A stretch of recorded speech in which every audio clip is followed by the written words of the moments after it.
بسم الله الرحمن الرحيم والصلاة والسلام على أشرف الأنبياء والمرسلين وعلى آله وأصحابه أجمعين. Dans un hadith qudsi, Allah subhanahu wa ta'ala dit par la bouche de son prophète sallallahu alayhi wa sallam: Kuntu kanzan makhfiyan fa ahbabtu an u'raf. J'étais un trésor caché et j'ai aimé me faire connaître. Je créais donc la création et par moi ils me connurent. Donc la création tout entière, l'univers tout entier et tout ce qu'il contient n'est que la conséquence de cet amour qui précède l'apparition de la créature dans son ensemble. Et il n'existe donc c'est-à-dire tout mouvement, toute chose qui se produit dans le monde ne se produit, n'a lieu que par cet amour véritable, cet amour avec un grand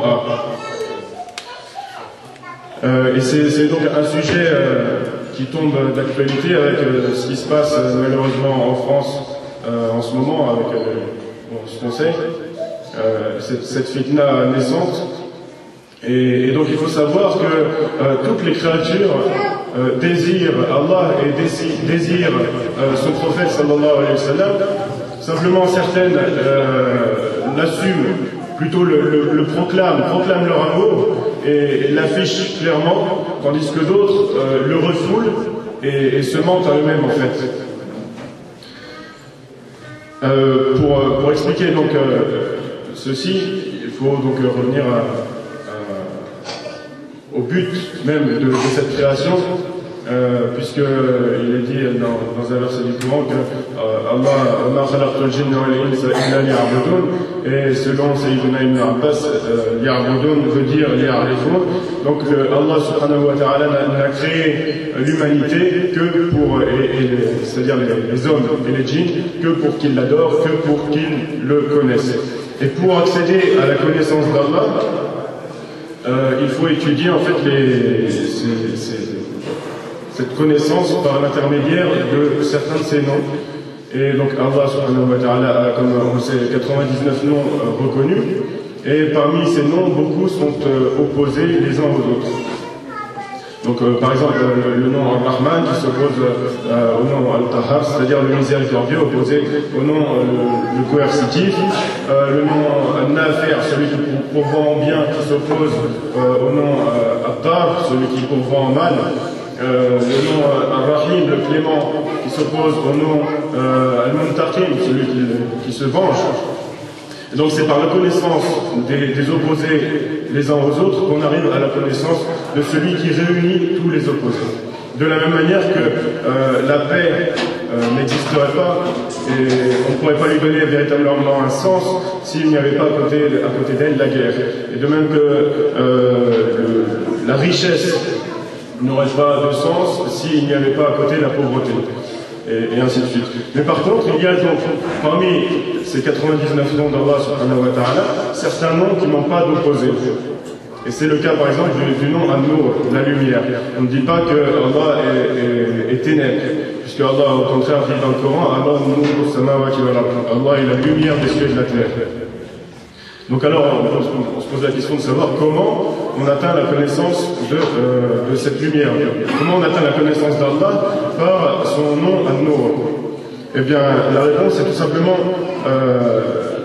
cette connaissance est accessible par en fait la réalisation du fait que tout ce qui est Nur, tout ce qui est lumière est existant et est unique. C'est pour ça que lumière est toujours mentionnée au singulier dans les différents versets du Coran, contrairement aux ténèbres, à Zolomat, et même ténèbres en français, tout le temps, en tout temps, c'est toujours pluriel, qui est donc multiple, qui est donc le contraire de l'unique, et qui est inexistant. Donc c'est en réalisant que tout ce qui n'est pas lumière est inexistant, qu'on atteint la connaissance d'Allah au travers de son nom An-Nur.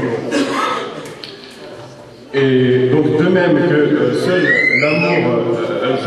l'amour avec un grand A par Allah est valable, c'est-à-dire l'amour par sa lumière, eh bien C'est-à-dire, c'est en fait en réalisant le sens du nom An-Nur qu'on atteint le sens de cet amour pour lequel qui nous a fait naître, qui nous a fait entrer en existence. Et en ce sens, il y a un hadith, mais il n'y a pas que le hadith, il y a aussi beaucoup de versets du Coran qui vont dans ce sens et qui expliquent qu'au jour du jugement, les gens fuiront les uns des autres, même de leurs proches, même de leur mère, leurs enfants, et ils seront prêts même à vendre leur propre famille pour échapper au châtiment. Et dans un hadith, le prophète sallallahu alayhi wa sallam nous disait qu'au jour du jugement, les meilleurs amis deviennent les pires ennemis, excepté ceux qui se seront aimés par la lumière d'Allah. Donc le véritable amour est un amour pour Allah, et cet amour doit être basé donc, pour qu'il soit pour Allah, il faut qu'il soit basé sur sa lumière, subhanahu wa ta'ala. Tout ce qui n'existe pas, tout ce qui n'est pas lumière est donc ténèbres et néant, inexistant, et tout ce qui n'est pas amour est de même néant et inexistant. Donc tous ceux qui voudraient, qui s'attaquent à l'image de notre prophète sallallahu alayhi wa sallam, ne font en réalité que s'enfoncer dans les ténèbres et en voulant se donner ainsi une existence, s'enfoncent dans les ténèbres de l'inexistence absolue. Et il faut savoir que pour qu'un point de lumière ou un point blanc simplement apparaisse plus blanc que blanc, il faut pas le purifier, c'est-à-dire le meilleur moyen de purifier la blancheur d'une chose, c'est de le placer dans un contexte noir. Et donc ces gens, en faisant ces attaques-là, malheureusement ne font que s'enfoncer dans les ténèbres et ne font que affirmer l'éclatance et le caractère immaculé et pur de notre prophète sallallahu alayhi wa sallam. La lumière est par ailleurs associée, ça c'est dans les esprits de tous, dans toute tradition, toute culture confondue, sur la terre tout entière, la lumière est associée à la compréhension, elle est associée au bien, elle est associée à la vérité, elle est associée à l'esprit, à l'élévation spirituelle. Et elle s'oppose donc aux ténèbres qui sont quant à elles associées à l'ignorance, à ce qui est faux, au mensonge, à la nafs, au caractère animal qui veille en nous. Et donc l'homme, soit-il croyant ou non, est toujours attiré irrésistiblement vers la lumière. Le problème, c'est que certains trouvent le chemin vers elle et d'autres non. Et nous savons que la source de toute lumière, même la lumière électrique, eh bien, n'est autre que le soleil, puisque cette lumière électrique est une énergie à la base et l'énergie remonte tout entière au soleil. Si on remonte la chaîne, on arrive donc tous au soleil. Et sans lumière, il n'y aurait pas de vie. Donc sans ce soleil, il n'y aurait pas de vie. Et justement, dans ce sens-là, Allah subhanahu wa ta'ala nous dit dans le Coran,